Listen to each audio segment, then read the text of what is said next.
In an early nationwide broadcast this morning, President Muhammadu Buhari announced that the old 200 naira note should be in use alongside the redesigned 200 naira, and it would remain legal tender till April 10, 2023.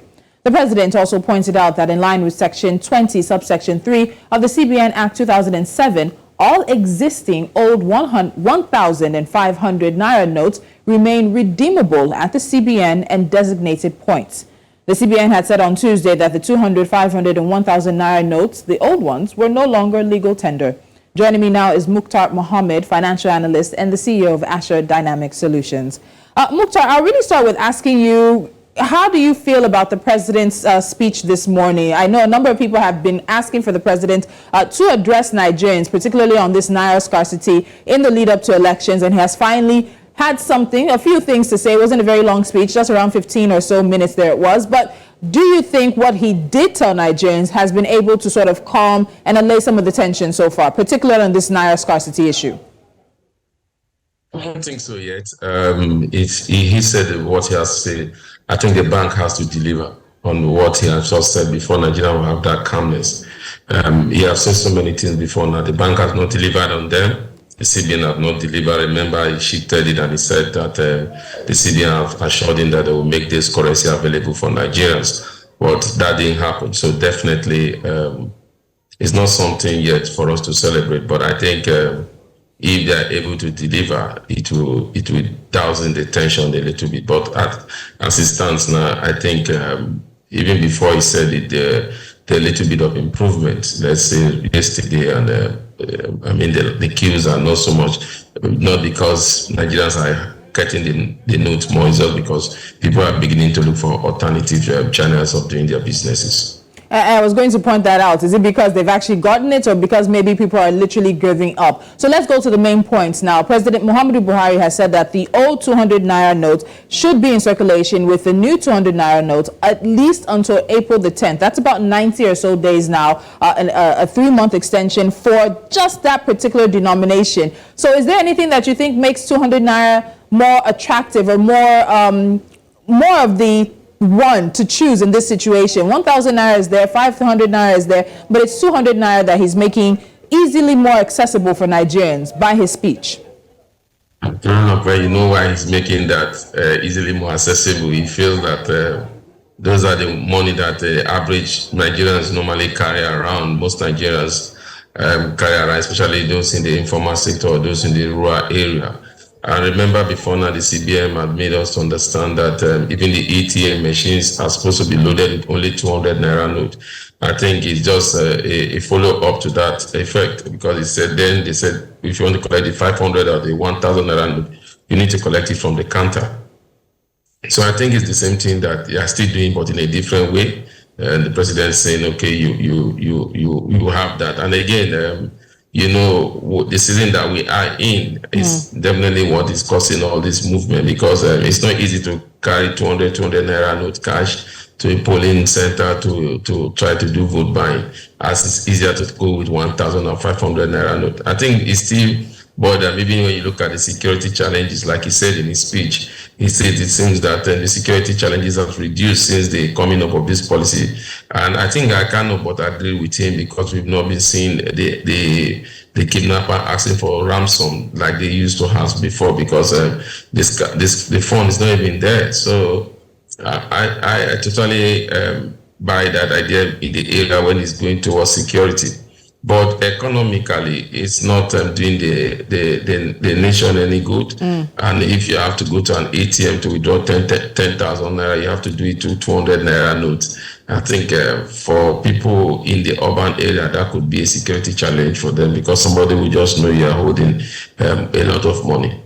All right, so let's go to what the president said he's been told should be some of the short to medium and long-term benefits of this policy. And so what the president said earlier this morning when he was speaking, he listed a number of things. And he said, one, that he expects this demonetization policy, which is the formal name of it from the CBN, is that it would strengthen macroeconomic parameters in Nigeria. It would also reduce broad money supply, leading to a deceleration of the velocity of money in the economy, which should result in less pressure on domestic prices. The third thing he said, he noted that lowering of inflation as a result of the accompanying decline in money supply, that it would slow the pace of inflation. He He also mentioned the collapse of illegal economic activities, which would help to stem corruption and acquisition of money through illegal ways. He mentioned exchange rate stability and availability of easy loans and the lowering of interest rates, as well as greater visibility and transparency of Nigeria's financial actions, translating to efficient enforcement of the country's anti-money laundering legislations. That's a lot of things. Looks like almost a wish list of what the CBN and the federal government really hopes this policy does in the short, medium, and long term. We've seen what's happening in the short term. In terms of the medium and the long term, do you think it's going to check off sort of this list that the president has presented? I think he's going to check illicit fund that has to do with corruption, just like he said. It's going to strengthen the monetary policy decision, especially in the area of inflationary control. I agree with that. It's also going to help in the area of security. Like I said, we're already seeing that. But all these are not just things that will happen because we've done the monetary policy. I mean, we've redesigned the naira. It has to come with other physical policies before you begin to see those results that he's talking about. Because economics work based on demand and supply. And sometimes the reduction in liquidity or scarcity in liquidity can also hike prices, like what we are seeing with the POS terminals and other prices now. So definitely it will help if you have the right infrastructure. In terms of the cashless infrastructure, if you have it, then it will definitely help. This trimming corruption, I agree. It will be easier for the judiciary. It will also be easier for the security agency to trace corrupt tendencies, especially when it comes to money. And if you look at it, remember in his speech also he said about 80% of the funds were outside the banking space, and now they have found their way into the banking space, which I think is a good development. In the long run, we could achieve that result, but in the short term now, it's looking very, very difficult because the people are angry, the people cannot get access to their money, the people cannot, the POS terminals are also abusing this as an advantage to take advantage of the people, and also the so-called inflationary pressure that he's saying is trying to cope is going high, even with the inflationary result that was figure that was released by the Nigerian Bureau of Statistics yesterday. Remember that inflationary figures is not just driven by money supply in the system alone. You have to look at other areas like that has to do with macroeconomic stability, and our own inflation is also not driven only by macroeconomic activities. It's also driven by exchange rate volatility, which he said in the long run we could achieve stability, and I think we are beginning to achieve that stability in the parallel market. We've seen the naira to the dollar stand at 700 to 750, which for now looks relatively stable. And I think when this policy comes in, is able to see the light of the day, maybe we'll begin to see the exchange rate go down to about 600 to 650, and that will reduce the gap between the official and the exchange and the parallel market rate. And if that happens, also that would also attract foreign investors into our market, and that will cause stability in the market. But that's our long-term issues. Yes. The short-term issues that we need to deal with now is to get this money supply, because Nigerian economics is largely driven from the informal sector, and the informal sector is largely driven by cash. So we need to see how we can get cash into the informal sector. If the CBN is telling us they have about 2-point-something trillion, we know that this 2-point-something trillion of what you have collected were not money that were collected from the informal sector. So give the informal sector back about the 1 trillion you're supposed to give to them. And the informal sectors are those in the rural area that do not do trading above 50 to 100,000, but they are the ones that are in the bottom, the low pyramid, and also they are the ones that are mostly affected at the moment. And it's interesting you mentioned that, because this currency in circulation has been sort of a catchphrase since the time that government, the president, and of course the CBN governor mentioned this demonetization, this naira redesign policy. We've seen the timeline. If we can get that back on the screen, a lot of things happening really very much in this month of February. We know now that there is a case at the Supreme Court involving this, with a number of states having taken the federal government to court. Interestingly enough, the Central Bank of Nigeria is not a party in that suit that many people have pointed out, and we're expecting to hear from the Supreme Court, which ruled just yesterday that it would not sit again on this, an adjournment until the 22nd. So that gives you just a timeline of activities of what's really led up to this naira redesign. What's also not shown in the timeline, unfortunately, has been the violent clashes that we've seen and the experiences that small and medium-scale businesses in the country have had. So, Muktar, I'll end this part of this conversation asking you this. Is currency in circulation really such a problem? Because when many people put economies such as the US and the UK, other economies even here on the continent, into sort of like a graph, a level playing field to see how much of their currency is in circulation, Nigeria's currency in circulation is quite a very, very low number. So is it as much of a problem as we've been made to believe? I think it's not much of a problem as we've made to believe, but I mean, it's just because about 80% of Nigerians that are in the informal sector are the one that definitely are in need of this cash. And when you have 80% of your populace, more than, I can even say more than 80% are in the bottom low and they are in the informal sector, and this is driven by this liquidity, then you see those challenges that we are having now. Because the formal sector have actually embraced a cashless policy, even in companies, even in other establishments, there's never a time that you see companies bringing cash to their offices to pay their staffs. They've always done the transfer into their account, which is good. But again, you must know that this policy came into being in 2012, was suspended in 2015, and the reason why it was suspended in 2015 was because it was an election year. The election in Nigeria is largely driven by cash movement from point A to point B. So why we are getting the whole noise that we are having now is because it's an election year. If it wasn't an election year, we see a seamless movement of this cashless policy. It's not a new policy. It's just that we are now saying, look, we need to redesign the naira currency, and also there's a limit to what you can withdraw above the counter. That's why we're having the kind of challenges we are having now. On a good day, if it was not in an election year, if this was done maybe a year before election, we won't have the problem we're having now, because most politicians would have stocked a fund that they want to use for election, for vote buying or whatever, almost a year before the election. So definitely it's because it's an election year. I don't think it's so much of a challenge. And like the CBN governor said, which I don't agree with him, because if you are the regulator, you need to clamp down on those people that are not following the practice the rules that you have laid down. If you say politicians are holding this fund, did they get this fund directly from the CBN? Did they get this fund directly from Nigeria? They got this fund directly from the banks. Which banks are you sanctioning? Which bank are you calling capable for have given those funds that you've given to them? Do they not give you a note or a register of how much these funds are disbursed? And you as the regulator, have you monitored those funds? So if you have monitored those funds, you know that a particular fund has gone to a particular individual, then you call that bank to order and maybe you sanction them. That could serve as a deterrent to other banks not to towards that also.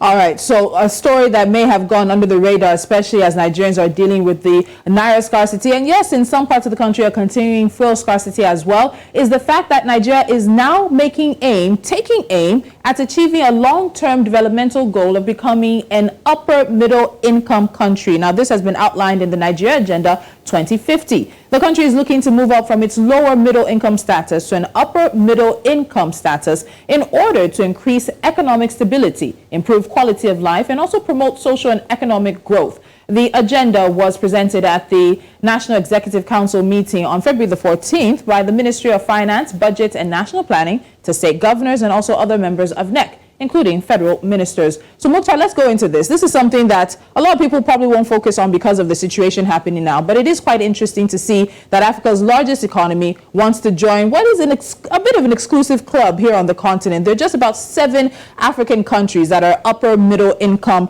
countries. So let me start with this. The agenda includes implementation of various initiatives and reforms by the government, which should help the country attain this upper middle income status. We're right now a lower middle income country. 2050 is the deadline. Can we do it?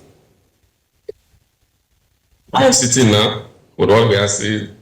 It will take a miracle to do that, because we don't even have the middle class. And now you're talking about an upper middle class. What we have in Nigeria is the very rich and the very poor. So we need to create the middle class. And the middle class is not created by just fixing the poverty. It's also created by investment in innovations. And this innovation in turn create the markets. So definitely we're not seeing so much of this innovation. Part of this innovation that we are supposed to see is the cashless policy, and it's becoming a political tool. It's becoming a political war in the hands of the politicians. So when we look at that, those are innovations that need to come. It's innovation that drive people from the upper middle class or from the middle class to the upper middle class and from the upper middle class to the upper class. So for me, how much of this innovation are we seeing, especially in our microeconomic space? We are not seeing so much of that. We are still doing a lot of things like we used to do 10 years or 5 years ago. So the fintechs are coming, very few fintech companies. The IT companies are coming, the technology companies are beginning to lead the way. But when they are leading this way, how much in terms of infrastructural challenges do they have? So that's what we're talking about, innovation. We're talking about an innovation that will create a market for opportunities. How much opportunities do we have for somebody to move from the middle class to the upper middle class? So those are part of the questions. Is the government doing enough? Will we be able to attain that in 2050? With where I'm sitting now, with what everything that is happening is going to be an Hercules task. And you say two things that really strike me, because socioeconomic mobility in Nigeria, not just Nigeria, across much of Africa, is very difficult. If you find out if you're born into poverty, it's most likely that you'll continue to poverty, and you may have a next generation after you also facing issues around poverty. So you talked about Nigeria's middle class. Let's talk about what ails them. We're losing a large part, if we've not lost a large part of our middle class, which tends to drive economic growth. They start businesses, they employ a few number here, employ a few number there. They're really the backbone as well as the informal sector. So what's killing Nigeria's middle class? Lack of opportunities by infrastructural challenges. Those are the two basic things. People will say, oh, cost of funding. Yeah, but cost of funding is not so much of challenge, because if you have those infrastructure, if you create those opportunities, via those opportunities will attract the kind of funds they can use to drive the growth in those sectors. But unfortunately, these opportunities are not there. Even where they are there, they are also being taken over by the politicians, giving it to their own family members or to people that are politically have claim to them. So definitely that is the major challenge when it comes to opportunity, like I said, and also when it comes to infrastructure. We've not had so much of this infrastructure, either the physical infrastructure especially. We are not even talking about the other infrastructure in terms of educational infrastructure, but we are looking at the physical infrastructure, good road network, good internet connectivity. Power, this seems to be non-existent. So in terms of achieving an upper middle class income status for the economy, it's a good thing, let's not lie. It sounds good. It means you also move up with per capita income as well, GNI there. But when we come to it, what benefit do you expect to really accrue to Nigeria for us moving up? If we were to able to, whether it's 2050 or even beyond 2050, that the country is successful in increasing income status or income level, what are the benefits for the economy?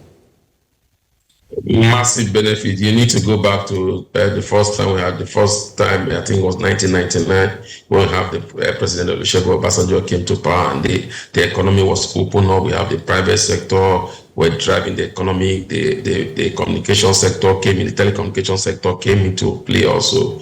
You saw that it was able to create a lot of middle class. We saw people get jobs, we saw economic activities tied to these innovations begin to expand, and a lot of people begin to have jobs. It will begin to create products, and a lot of things happens. The snowball effect was spread all over the economy. But after that time, we seems to be still in a place, and that's why we've not seen the upper middle class. I mean, the middle class of that day move up to the upper middle class. But unfortunately, even those middle class that we thought came in with those innovations, those investments in those key areas that were able to provide jobs, especially for the youth of Nigerians, are even non-existent now, because some of them have lost this job. And when some of them lose their job, they are not thinking of staying here. They are not leaving the country. So what are supposed to be a middle class now became a middle class that was only interested in brain drain. They're moving out of the shore of this country. So definitely, if we want to create those middle class, upper middle class, we need to think of infrastructure. We need to think of rule of law in the area of justice, and we need to see how it doesn't have to be who you know that will make you have the job. It should have to be based on your capacity. And when you talk about that, it has to come in the area of morality, rule of law, doing the right thing. And these things are not rocket science. If you have leaders that are ready to push, that are ready to drive this growth, you have people that will synergize with them. Okay, so as of right now, the economy of Nigeria is a middle-income mixed economy, emerging markets with expanding manufacturing, financial, service, communications, technology, and entertainment sectors. And we've seen the growth. When we look back at the numbers of the performance last year, the non-oil sector, and we saw how it did very well. And many people say that particularly the financial services, technology, and entertainment sectors, are doing well because government is not fully involved. But I'm saying all of that to ask you, when we look at moving up to an upper middle income status, people are asking us not to forget the poor in Nigeria. No one left behind. That's the terminology a lot of people use. So how do we ensure that in this push for an upper middle income status by 2050, the poor are not left behind? They're not relegated to behind the scenes, because with how many millions of poor in Nigeria, it's just simply not going to happen if we don't address the poverty issues. I mean, address the poverty issue, we address it by education. I mean, build our educational infrastructure. Once you begin to educate them, then they'll begin to see opportunities, and sometimes they will have to create those opportunities themselves. So the challenge we have now is that we don't have education. The education system is non-existent, especially the one that is driven by government that can be accessed by every Nigerian. But now education has become so expensive that government-owned institution has become like non-existent, if I'm permitted to use that word. So definitely, if you want to drive the people from the poverty level to the middle class, before the middle upper class, you need to drive this education. You need to enlighten them on the need for education. Education is key. Once we get education, by virtue of education, you have a rule of law. By virtue of education, you have a civil society that will live by rule of law because of the education that the education they've acquired. But when you don't have an educated citizen, what you see is everybody taking advantage of everybody, like what is happening in the system now. So definitely, if you ask me, what do we need to be? We need to build a very strong educational foundations for our youth, for them to acquire education. After that, every other things will take care of themselves. So this was announced at the National Executive Council meeting held on February the 14th, probably a love message to Nigerians, but it's really nothing new for most Nigerians when you look at it. We've had several programs like the National Sustainable Development Strategy, which was launched in 2004. We have the National Economic Empowerment and Development Strategy, which was launched in 2005. We have Vision 2020. We have so many of these strategies, and we're even working with partners like the World Bank and the IMF to do direct transfers to Nigeria's most vulnerable and the poor. Even the fuel subsidy is supposed to be a targeted subsidy that's meant to help Nigeria's most vulnerable and poor people. So we've had very good ideas when it comes to addressing our poverty issues and challenges. But in terms of looking at the historic antecedents of some of these initiatives, what do you think that says about Agenda 2050? No hope. No hope. No, because you said it. Housing for all by the year 2000. Vision 2020, economic recovery growth. Economic recovery growth. There are many. They've come and gone. Another thing I didn't mention is social investment. If you want to drive people out of poverty, you need to do social investment. Education, I've said about that. The other side is health. How healthy are your people to even take advantage of the opportunities that you are creating? So we are not doing so much in the area of social investment. So you cannot drive people. If people are not healthy, they cannot even go out to work. So we need to begin to look at the social investment area of this nation. For me, I think that is key. So if you look at this, where you roll out a lot of policy, what you look at is how many of these policies have actually been able to impact on the people? How many of these policies have we able to see to conclusion? So when you look at that and you pair that to what you are talking about 2050, you are not optimistic. It could just be like any of those dreams, and we go for, especially when you have a system when the government comes to power, they don't have common goal of driving the Nigerian people. They have what they call their own party goal. And so when you have a change of governance, where a government, or maybe even a change of government that have a different party, you don't see them trying to reject maybe the other economic policy. You just see them outrightly throwing away that policy, trying to come up with their own policy. And this will take a long time to even be able to see the light of the day. So definitely, if you look at that by and by what we are saying, there's no need to be so optimistic about it. All right, Muktar, we're going to have to leave it at that for now. Nigeria Agenda 2050, there's even a committee that is going to be inaugurated if it has not yet been inaugurated. So we're going to see what the remit is and what the attempts will be, and then we'll take it further with the conversation. And of course, we're watching out to see how things play with the naira scarcity as well as the president's announcement today. Thank you so much, Muktar Mohammed. Thank you.